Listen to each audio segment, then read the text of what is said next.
Fala galera, sejam muito bem-vindos ao nosso curso de Anonimato e Deep Web feito por mim, o Natanael, do canal Fábrica de Noobs, em parceria com o Técnicas de Invasão. Esse é um curso sobre privacidade, anonimato e Deep Web, mas você deve estar se perguntando o que são cada uma dessas coisas e por que essas coisas são importantes. Vamos lá. Privacidade diz respeito ao direito à reserva de informações pessoais e da própria vida pessoal. Já o anonimato diz a respeito da qualidade ou condição de algo que não tem nome. Como que isso se aplica na computação? A privacidade diz respeito a realizar ações da internet de forma a não revelar detalhes dessas ações a terceiros. Então você navegar na internet de forma que terceiros não possam saber, por exemplo, quais outras abas você tem abertas simultaneamente. Isso é privacidade. Já o anonimato diz respeito a realizar ações da internet sem revelar que nós somos os responsáveis por realizá-las. Então diz respeito a você acessar um site sem que você se identifique para esse site em questão, que é você que está fazendo. Não só, várias outras coisas, mas esses são dois exemplos de anonimato e de privacidade. No mundo real, por exemplo, quando você fecha a porta quando vai ao banheiro, você tem privacidade. Todo mundo sabe que é você que está no banheiro e todo mundo sabe o que você está fazendo ali, mas a porta fechada te garante privacidade, te garante que você não compartilhará essas informações com o público. Já o anonimato, imagina que você vai denunciar atividades criminosas de uma quadrilha. E você vai querer fazer isso de forma anônima, de forma sem nome, para que a quadrilha não consiga retornar até você. Por mais que a denúncia seja pública, por mais que a denúncia não tenha nada a se esconder, ainda assim o seu nome não é público. Se você está fazendo uma denúncia que é feita sem nome. Tem uma afirmação que diz que somente criminosos têm algo a esconder. Isso é um mito. Por quê? Porque no mundo em que a gente vive, organizações, atacantes, hackers e o próprio governo têm interesse no que a gente faz na internet. E para mim, e eu acho que para você também, a escolha do que essas entidades podem ou não possuir deve ser nossa. O objetivo principal é a privacidade. Então a gente vai começar falando de privacidade, mas às vezes a gente vai ver que não dá para fechar a porta do banheiro. Nesses casos, é interessante que ao menos as pessoas não saibam que somos nós a usar o banheiro, aí que entra o anonimato. Aí vem a pergunta, tá, a gente falou de privacidade, anonimato, mas e a Deep Web? A Deep Web é um conjunto de sistemas que faz parte da rede mundial de computadores e que fornece anonimato e descentralização ao usuário. Além de ser alvo de muita curiosidade, talvez você esteja fazendo esse curso só para aprender sobre a Deep Web, ela está intimamente relacionada com anonimato e com privacidade e pode ser uma ferramenta muito útil para pessoas que precisam desses dois fatores. Então o nosso curso vai ser composto de quatro módulos, além do módulo de introdução e do módulo de fechamento. A gente vai ver no módulo 1, privacidade. São vídeos curtos, cerca de 4 minutos, que vai mostrar ferramentas de privacidade, como bloquear trackers, como bloquear anúncios abusivos, como saber o que as redes sociais sabem a respeito de você, como bloquear que um atacante consiga saber o que você faz na internet e assim por diante. O próximo módulo chama-se Redes Ocultas, é um módulo teórico a respeito da Deep Web. O terceiro módulo é a respeito de anonimato. A gente vai ver diversas formas de usar o Tor, que é uma das ferramentas que compõem a Deep Web, para se obter anonimato em diversos níveis. E no quarto módulo a gente vai conhecer 6 das inúmeras redes que compõem a Deep Web. Então espero que vocês curtam esse vídeo, vai ser um prazer estar com vocês durante este aprendizado.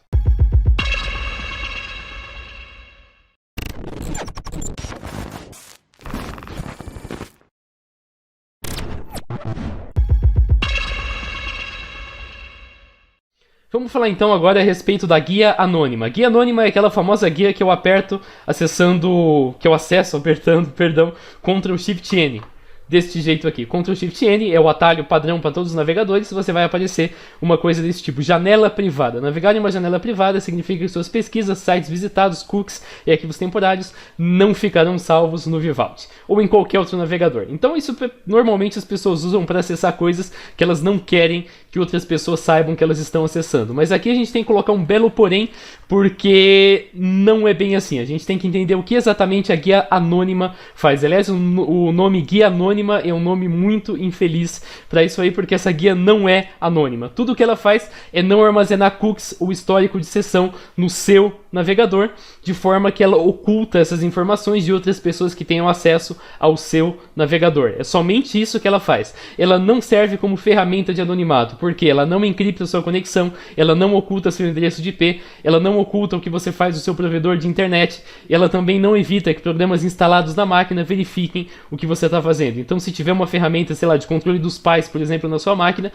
o modo anônimo não vai ser efetivo para impedir que isso aconteça. Ele simplesmente impede que as pessoas que tenham acesso ao navegador consigam ver o que você fez usando o navegador. Então ele elimina arquivos locais que são produzidos pela sessão, mas ele não faz absolutamente nada com toda a relação que a gente estudou até aqui do seu navegador com a internet.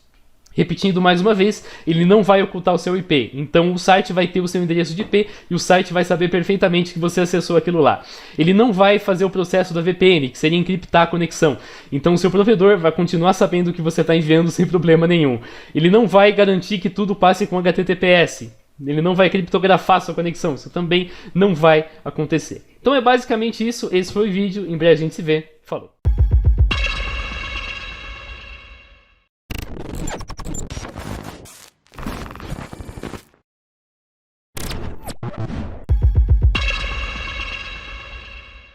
Vamos falar então a respeito de anúncios indesejados. Acho que ninguém gosta de anúncios e por mais que os anúncios muitas vezes ajudem a manter um site online, eles também muitas vezes são abusivos. Vê aí um exemplo de anúncios que chegam a ser até pornográficos nesse caso aqui e desagradáveis nesse caso aqui talvez, e sensacionalistas, e não é o tipo de coisa que a gente gosta de ver. Na minha opinião, a gente tem todo o direito de bloquear esse tipo de coisa. E isso que eu vou mostrar para vocês aqui hoje. Como que a gente bloqueia esse tipo de anúncio invasivo, que pode não ser uma invasão de privacidade propriamente dita, mas ainda assim, na minha opinião, é um tipo de invasão. Como que você evita isso? Você vai usar uma extensão chamada uBlock Orange. Basta você pesquisar aqui por ela. Ela tem, mais uma vez, baseada para Chrome, serve para qualquer navegador baseado em Chrome, também para o Mozilla. Você também pode baixar aqui a versão para Mozilla. E aí, basta você clicar aqui em usar no Chrome. Tem muita gente, inclusive eu, que usava o Adblock. Mas o Adblock não é uma ideia tão boa assim quanto o Block Orange, principalmente pelaquela política de anúncios aceitáveis. Então o Adblock ainda exibe alguns anúncios para você, isso cabe a você decidir. E o Block Orange não, você pode ativar os anúncios que você quiser, mas ele também permite que você bloqueie todos os anúncios que aparecerem, além de ter mais algumas outras funções. Então tá aqui, instalamos o uBlock Orange, a gente pode fazer um teste acessando um site qualquer. Vamos pegar, por exemplo, o site da CNET. Baixa o Adobe Reader na CNET, só para você ter uma ideia do que exatamente eu quero dizer. Vamos ver aqui primeiro a página original. Essa aqui é a página original do Adobe Reader na CNET. Tem um videozinho aqui embaixo, mas esse vídeo é da própria CNET, não tem anúncios, não tem nada. Agora a gente vai fazer um Ctrl+Shift+N e vai abrir isso aí na nossa guia anônima, para ver o tanto de anúncio que esse negócio vai ter. Já está aparecendo aqui um anúncio bem grande. Começou a tocar uma música de fundo também, mais uma vez apareceu um outro anúncio aqui. Daqui um pouco vai aparecer um monte de botão de download aqui. Isso aqui mais uma vez é anúncio. Tem um monte de anúncios que são abusivos. Aqui tem mais anúncio, aqui a gente tem mais anúncio. Aqui é o mesmo texto em questão. Em algum momento, normalmente, aqui aparecem também anúncios do tipo download, que nem isso que você está vendo aqui. Isso aqui chama-se anúncio enganoso, porque você pensa que isso aqui é o download do Adobe Reader, mas na verdade não é. Então é desse jeito que você faz para instalar esse uBlock Orange. Para você lidar com ele também, tem várias opções legais. Aqui você pode bloquear pop-ups, então não vai aparecer aquelas janelas no site. Aqui você pode bloquear grandes elementos de mídia, então elementos de mídia a partir de um certo tamanho não vão mais ser exibidos. Por exemplo, aquele vídeo que vocês viram ali, eu acabei de abrir o site de novo, o vídeo não carregou, porque ele é um elemento de mídia muito pesado. Aqui você pode trabalhar com a filtragem cosmética. A filtragem cosmética é exatamente isso que eu acabei de demonstrar. Aqui você pode bloquear fontes remotas. Fontes remotas normalmente podem permitir algumas falhas de segurança, então você faz download e instala fontes de outras pessoas, fonte mesmo, dessas fontes de texto. E isso pode permitir a entrada de um malware na sua máquina, e aqui você pode desativar o JavaScript. Eu não recomendo fazer isso porque isso depende muito da pessoa que está trabalhando. Mais uma vez aqui, eu digo depende muito porque isso pode prejudicar o funcionamento do site. Então se você não tem experiência nisso, não recomendo. E aqui mais uma vez a gente pode dar uma olhada nos trackers. Ele pegou 22 trackers nesse site, permitiu alguns, não deveria ter permitido, e bloqueou vários outros trackers, como dá pra você perceber aqui. Então esse foi o vídeo, em breve a gente se vê.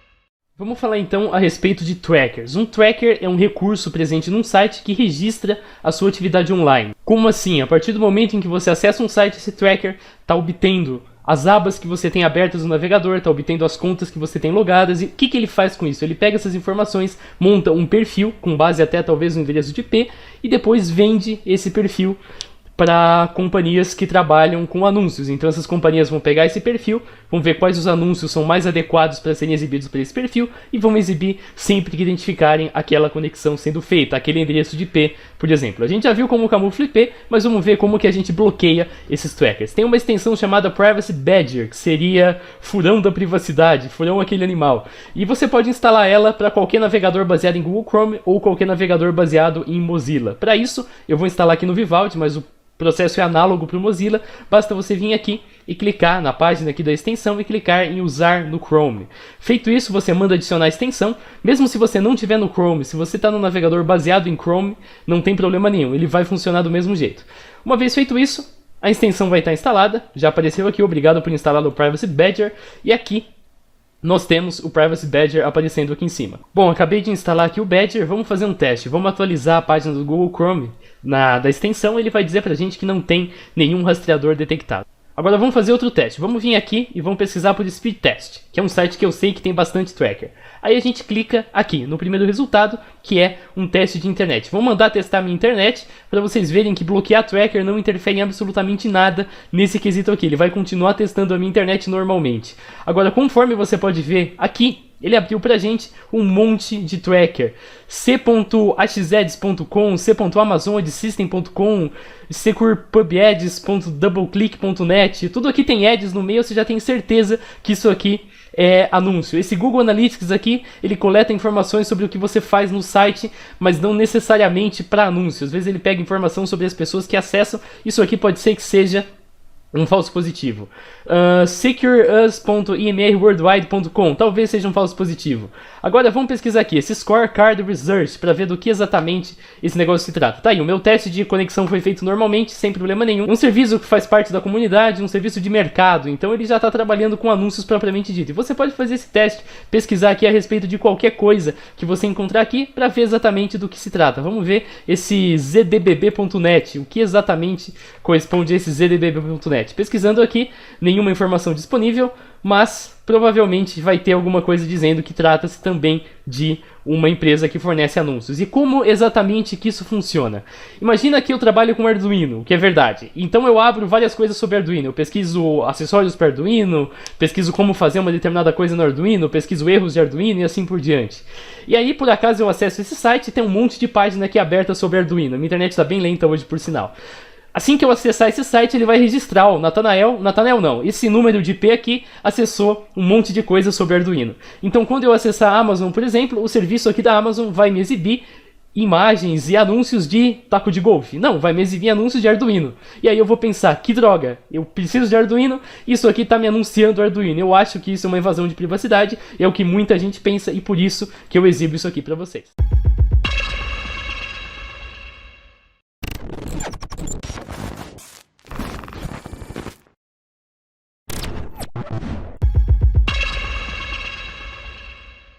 Fala galera, sejam muito bem-vindos a mais um vídeo de privacidade e anonimato. Então hoje a gente vai falar sobre mecanismos de busca alternativos. Por que isso é importante? Porque quando você faz uma pesquisa no Google, os dados que você pesquisa são registrados para posteriormente compor o seu perfil de procura. O que isso quer dizer? Quer dizer que se eu pesquisar Arduino no Google, por exemplo, ele vai me dar os resultados de Arduino, mas ao mesmo tempo ele vai registrar que o meu endereço de IP andou pesquisando por Arduino. Depois lá na frente ele vai me anunciar Arduino quando for oportuno. E muita gente considera isso como uma invasão de privacidade, porque o Google não teria o direito de saber a respeito de quais são os seus interesses e registrar essas informações e usar essas informações para te oferecer produtos. Então para isso tem duas ferramentas de busca que você pode usar para fazer pesquisas na internet. A primeira delas é a DuckDuckGo. Basta você vir aqui e aí você pesquisa, por exemplo, por speed test deste jeito aqui e vai obter uma lista de resultados. A outra é a Start Page. Tem várias outras, mas eu estou apresentando as duas principais. A Start Page, mesma coisa. Pesquisa aqui por speed test ou por qualquer outra coisa e dá um pesquisar e aí ele vai exibir os resultados. E por fim nós temos o bom e velho Google, que basta você pesquisar do jeito que eu acho que todo mundo sabe. O que é interessante a gente apresentar aqui? Primeiro que o DuckDuckGo apresentou resultados ligeiramente diferentes do Google, bem diferentes até, como você pode perceber aqui. Os do DuckDuckGo vieram praticamente todos em inglês, conforme você pode perceber aqui, ao passo que os do StartPage vieram em português. E o mais curioso é que o resultado do Google é igualzinho ao resultado do StartPage, conforme você pode perceber por aqui.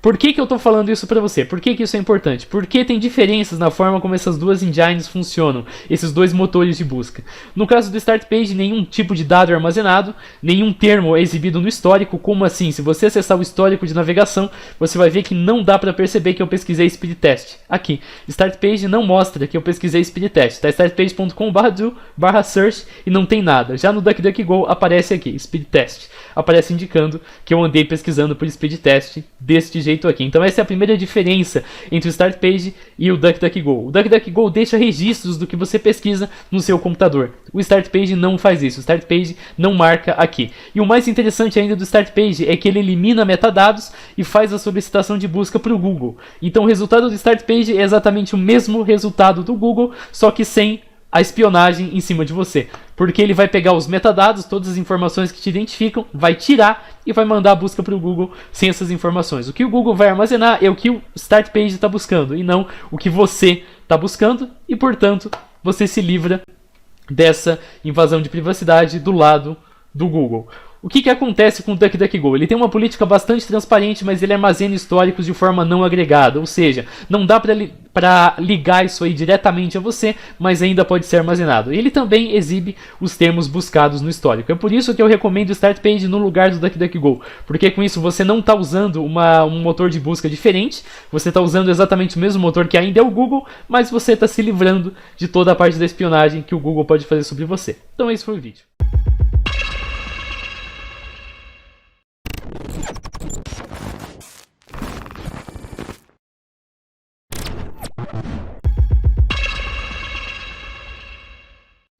Vamos falar então a respeito de cookies. O que são cookies? Um cookie é um pequeno arquivo de texto, como se fosse um cartão de ponto, que armazena informações a respeito da sua relação com um site em específico. Como assim? Quando você acessa um site, por exemplo o Facebook, você entrega a ele um cookie.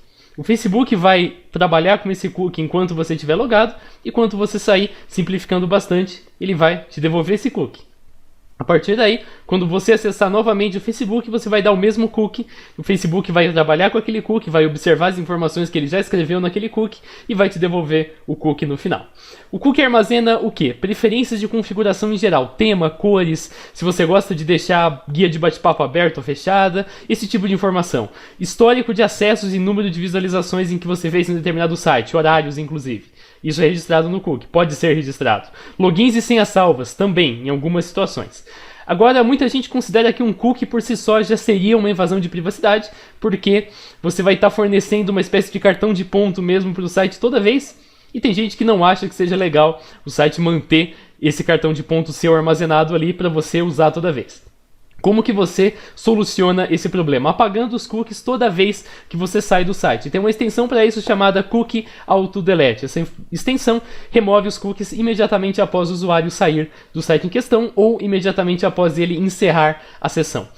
Para isso, basta você vir aqui nas extensões, mais uma vez, manda usar no Chrome. Tem a versão também para Mozilla, e ela funciona para qualquer navegador baseado tanto em Chrome quanto baseado em Mozilla. Para Mozilla funciona em Tor, por exemplo, e para Chrome funciona em Vivaldi, como é o meu caso aqui. Então, uma vez que a extensão esteja instalada, você já pode clicar aqui para obter mais informações. Desse jeito aqui, ela não vai remover os cookies após você sair. Se você clicar em Auto Clean Enabled, ela vai passar a remover os cookies no momento em que você sai. Aqui você pode definir notificações, aqui você pode limpar os cookies no momento atual, no presente, por exemplo. Então aqui eu acabei de deletar os cookies, não apareceu porque a minha câmera entrou na frente, mas eu acabei de fazer isso. Aqui você pode limpar para todas as abas que estão abertas, aqui você pode limpar para esse domínio específico, e aqui você pode limpar o Local Storage, que também é um outro tipo de cookie. Aqui também você pode determinar Grey List ou White List. Então basicamente aqui você define se você quer manter um site na forma em que ele sempre vai manter os cookies, ou então que ele sempre vai deletar os cookies. Para que você usa isso? Se você quer a comunidade de cookies em alguns sites, mas não que em outros, então você coloca, e aí você define aqui que você vai manter todos os cookies ou então que você não vai manter nenhum cookie. Aqui ainda você pode escolher o cookie específico, mas isso, claro, é para usuários mais avançados e até nem faz tanto sentido, a não ser que você queira uma coisa muito específica, um objetivo muito específico que eu nem consigo imaginar qual exatamente você teria para poder usar esse tipo de função aqui. Além do mais, você pode remover os cookies no geral do navegador. Para isso, basta você abrir o seu menu de configuração e pesquisar por cookies, e aí você pode excluir todos os cookies desse jeito aqui, ou ainda você pode exibir os cookies salvos para cada um dos domínios. Então, o Gmail, por exemplo, tem aqui esses cookies, o Google Plus tem outros cookies e assim por diante. Esses aqui são os cookies que o Vivaldi, no momento, está armazenando. Eu posso limpar eles indo por aqui. Mas claro, isso vai implicar em você deslogar de algumas contas, em algumas coisas do tipo. Então esse foi o vídeo, valeu por você que assistiu, e a gente se vê, falou!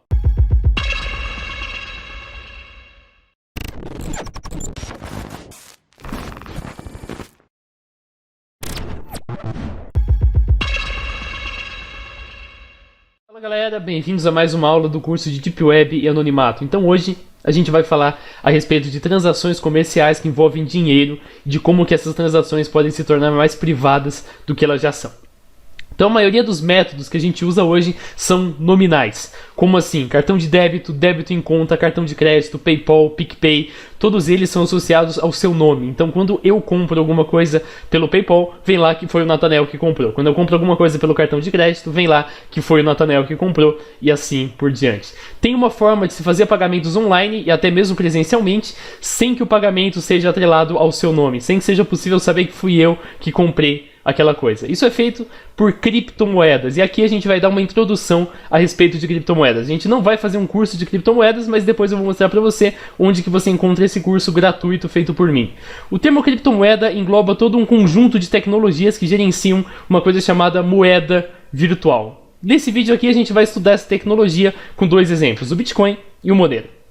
Então, em primeiro lugar, vamos fazer uma reflexão. O que um item tem que ter para ser aceito, para ser utilizado como moeda? Em primeiro lugar, ele tem que ser aceito por todos. Todas as pessoas têm que concordar que esse item é uma moeda. Em segundo lugar, ele tem que ter uma relativa raridade, tipo ouro, por exemplo. Ouro é um material raro. Eu não posso usar pedra como moeda porque a pedra não é um material tão raro assim. Ele tem que possuir praticidade, então tem que ser de fácil manuseio. A pedra não é tão simples assim, o ouro também não. O dinheiro é bem mais simples e o dinheiro tem raridade assegurada pela emissão que é feita pelo Banco Central, pela Casa da Moeda, depende do país. Ele tem que também ter um lastro, que é uma garantia de que tem um valor implícito por trás, de que aquele dinheiro vale uma dada quantia em ouro, por exemplo. Aí vem a pergunta, por que as moedas virtuais, no nosso caso aqui o Bitcoin e o Monero, servem como moeda? Em primeiro lugar, porque a raridade delas é determinada por um algoritmo que não depende de nenhuma pessoa ou instituição. Depende apenas da comunidade como um todo. Como assim? Vocês vão perceber que no decorrer do curso a gente vai falar bastante de sistemas descentralizados, mas vou adiantar para você o que é. O sistema descentralizado é um sistema que roda em todos os computadores que fazem parte dele ao mesmo tempo e que não tem um servidor central. Então, se por acaso eu desligo esse computador aqui da rede, o meu sistema vai continuar funcionando porque tem todos os outros computadores para funcionar. E é assim que a raridade de uma criptomoeda é regulada, baseada em um sistema que roda em vários computadores usando um algoritmo que é de conhecimento público. Isso torna as moedas confiáveis e permitem que a comunidade atribua um lastro a essas moedas. Adicionalmente, essas moedas também são bastante práticas, o que facilita o uso. Aí vem a pergunta, como que as criptomoedas, as moedas virtuais surgiram? Antes a gente tem que fazer uma breve ressalva, porque moeda virtual é um termo que engloba não só Bitcoin, mas engloba também, além das outras criptomoedas, cash em jogo online. A gente não está falando disso, a gente não está falando de uma moeda terceirizada centralizada, a gente está falando de moedas que não tem um servidor central. Você vai entender melhor como que essas moedas surgiram agora. Em 2009, um programador ou uma equipe de programadores usando o nome Satoshi Nakamoto lançou o Bitcoin. Era um sistema descentralizado bem complexo no qual os usuários poderiam adquirir unidades de uma moeda e enviar essa moeda para outros usuários. Como assim? Como que os usuários adquiriam? Através da mineração, que a gente vai falar daqui a pouco. Essa invenção é controlada unicamente através de software, que seria responsável por liberar, através da mineração, um total de 21 milhões de bitcoins, ao longo de aproximadamente 20 anos. A gente ainda não chegou no bloco final de Bitcoin. A cada 10 minutos, essas moedas seriam distribuídas através de um processo semelhante a uma loteria, no qual os mineradores deveriam jogar sucessivamente, tentar adivinhar uma hash, e o primeiro que acertasse a hash ganhava. Isso era baseado não só em sorte, mas também em velocidade de processamento, porque quanto mais hashes você conseguisse testar por segundo, mais fácil você chegaria na hash final e com isso você ganharia a moeda em questão, e aí você receberia essas moedas. Nos anos seguintes, o interesse dos usuários isso aí foi aumentando, mais gente começou a minerar Bitcoin, mais gente começou a receber Bitcoin, algumas pessoas começaram a negociar Bitcoin, então trocar Bitcoin por dinheiro. Gradualmente, alguns vendedores também começaram a aceitar Bitcoin, isso fazia com que o valor de cada Bitcoin aumentasse bastante. Poucos anos depois, o Nakamoto tinha construído uma nova moeda capaz de ser utilizada em transações, minerada, vendida ou comprada. Desde então, o Bitcoin passou a ser aceito e utilizado como moeda e chegou à cotação de $10.000, que foi aquela alta histórica em 2007. Aqui a gente tem um gráfico que mostra toda a evolução da Bitcoin desde 2014 até 2010 e aqui terminando em 2019. Está aqui no segundo maior período de alta da história, como você pode perceber aqui. Aqui a gente tem não somente a Bitcoin, mas a gente tem uma infinidade de outras moedas. Você pode vir aqui na lista de moedas, você vai ver que em primeiro lugar, claro, está o Bitcoin, e depois tem uma série de outras moedas aqui na lista. Essa lista é enorme. Vou só baixar um pouquinho para você ver quantas criptomoedas existem. Vou descendo aqui até o final, tem muita criptomoeda mesmo, como você pode perceber aqui agora. E cada uma delas tem uma cotação que varia conforme o mercado. O Bitcoin atualmente está valendo aqui $11.000, descendo aqui a gente tem Ethereum valendo $224, tem a XRP valendo 30 centavos de dólar e assim por diante. O Bitcoin Cash valendo $336 e aí basta você ver aqui o preço de cada uma dessas criptomoedas. Todas elas funcionam de forma bem parecida com o Bitcoin, apesar de terem algumas diferenças. A gente vai falar da Monero mais adiante. Como as criptomoedas funcionam? Vamos ver um infográfico que eu produzi para uma apostila de criptomoedas. Então, basicamente, eu tenho no computador uma carteira, que é um programa que eu faço download e instalo no meu computador. Esse programa é o programa que recebe e envia bitcoins e mantém um balanço. Quando eu faço uma transação, essa transação é registrada numa lista momentânea de transações. Agora, de tempos em tempos, essa lista temporária é fechada. Ela tem que ser registrada numa coisa chamada blockchain. A blockchain é um registro público que mantém a lista de todas as transações já feitas com, no caso da Bitcoin, com endereço de remetente, endereço de destinatário, quantidade de moedas, data, hora, tudo mais, em uma database pública, que qualquer pessoa pode acessar. Então ela tem todo o histórico que já foi feito de transações envolvendo uma dada moeda. Então quando o período de tempo se esgota, é preciso escrever isso na blockchain. E para isso, entra o processo de mineração, porque a gente forma um bloquinho e esse bloco, os mineradores tentam descobrir a hash correspondente dele. A hash é um algoritmo que você faz, você joga no bloco e você obtém como resultado uma sequência de letras e números. Quando essa hash é encontrada, o bloco é concluído e é adicionado à blockchain. A cada quantidade fixa de blocos, então a gente pode imaginar, claro, fazendo uma analogia abstrata, a cada linha da blockchain, uma nova dificuldade de adivinhação dessa hash é estabelecida, de forma que a raridade da moeda pode ser controlada. Para o computador que consegue obter a sequência de números que corresponde a essa hash, ele recebe algumas moedas em troca. E dessa forma, o ciclo prossegue. Transações acontecem, essas transações são salvas numa lista temporária, essa lista temporária vira um bloco, esse bloco é minerado, obtém a hash desse bloco, esse bloco é escrito na blockchain e alguém é recompensado em criptomoedas. Isso vai seguir até quando esgotar o suprimento de bitcoins. Agora, como que o Bitcoin pode ajudar na privacidade? Em primeiro lugar, as transações em Bitcoin não são nominais, porque quando você cria uma carteira Bitcoin através de um programa, você não precisa informar dados pessoais. Então isso aqui já é um grande progresso em relação às formas de dinheiro convencionais que a gente lidou. Porque lá, o nosso nome era atrelado a qualquer transação. Agora, isso não acontece mais. Legal. Porém, ainda tem um problema, porque o seu endereço de IP, o endereço da carteira, o saldo da sua carteira, a quantia envolvida na transação, o remetente e você são dados públicos que são registrados na blockchain. Isso pode ser um problema caso você queira privacidade. E além disso, você ainda tem que informar seus dados pessoais quando você compra Bitcoin, a menos que você compre de um amigo em um grupo de uma forma informal.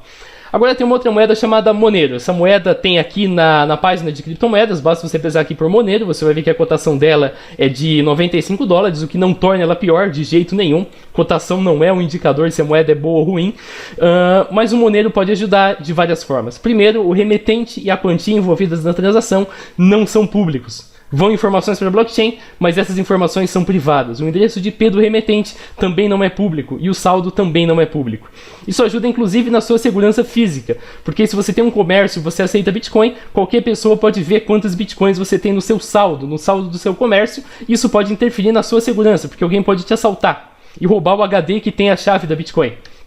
Então, justamente para evitar que isso aconteça, no Monero o seu saldo não é público. Porém, ainda tem um problema. A menos que você compre de forma informal, você ainda precisa informar dados pessoais para comprar Monero. Agora, talvez você esteja interessado a começar a usar criptomoedas, a começar a entrar nesse mundo. Para isso, eu vou te recomendar o meu curso chamado Manual do Iniciante em Criptomoedas. Ele tem aqui, o link está no meu slide, uma apostila completa, 81 páginas, que você pode ler aqui tudo a respeito de como criar uma carteira, quais são os tipos de carteira que existem, como que você minera criptomoedas, como que você compra criptomoedas, as suas primeiras moedas, como que você pode obter, como que você pode vender criptomoedas, comprar e assim por diante. E tem também a versão em vídeo do curso que está presente aqui, e aqui você pode assistir e pode verificar que eu praticamente explico tudo que está na apostila em vídeo.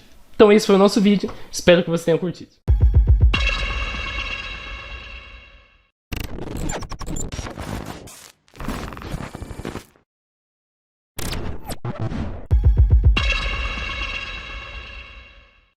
Fala galera, sejam muito bem-vindos a mais um vídeo do curso. Existem várias situações em que você quer se cadastrar em um serviço de qualidade duvidosa, em que pode ter spam, pode não ser um lugar muito confiável para deixar ali o seu endereço de e-mail. Nessas situações nós não queremos usar o endereço de e-mail real.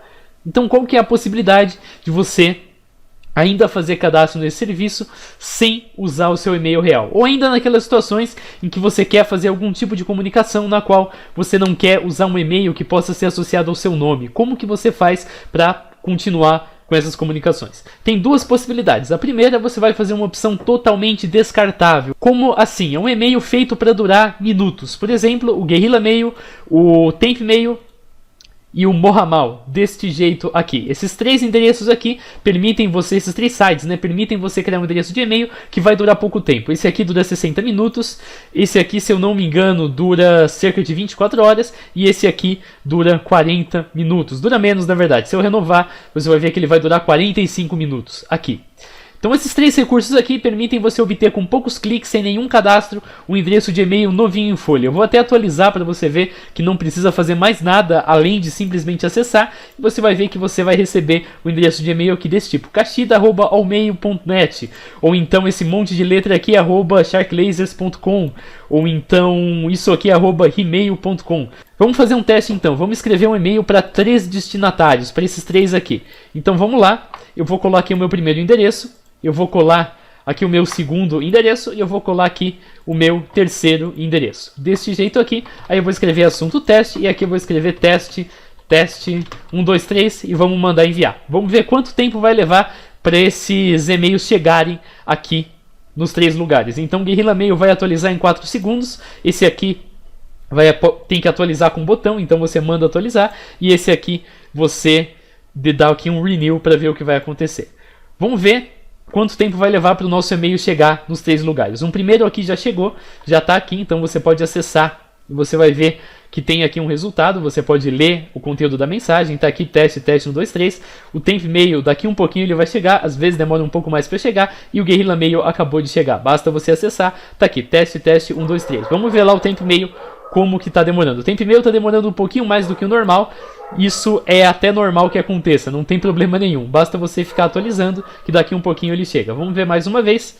Não chegou ainda. Talvez esse e-mail tenha se perdido em algum lugar do hiperespaço. Enquanto o e-mail aqui não chega no Temp Mail, vamos mostrar uma outra alternativa. Essa outra alternativa é você fazer o cadastro no e-mail offshore. O que offshore significa? Seria fora do continente. Seria um e-mail que não é convencional. Não é Gmail, não é Hotmail, Outlook, não é nada disso. É um e-mail feito assim por terceiros. É um e-mail permanente, mas que ele não deve ser, digamos assim, considerado como um e-mail principal. É do coque.ly. Apesar do nome que parece coisa pior, não. Isso aqui é simplesmente um site de e-mail. Para isso, você vem aqui em Register e você vai possibilitar criar uma conta sem informar nenhum dado. Aqui a gente pode colocar qualquer coisa. Por exemplo, teste curso anonimato@coque.ly. Se você não quer usar coque.ly porque, convenhamos, não é legal, você pode colocar airmail.cc ou então você pode colocar algumas outras opções aqui, firemail.cc. Essas duas são opções safe for work, as outras são brincadeira mesmo. Aí aqui você vai ter que definir uma senha, depois você vai ter que confirmar essa senha e depois você vai precisar preencher aqui a captcha. Então NX,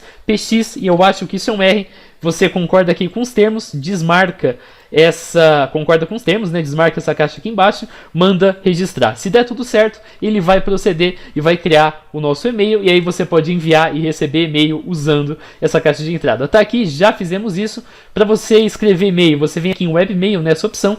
Vamos ver enquanto isso se o tempo e-mail recebeu.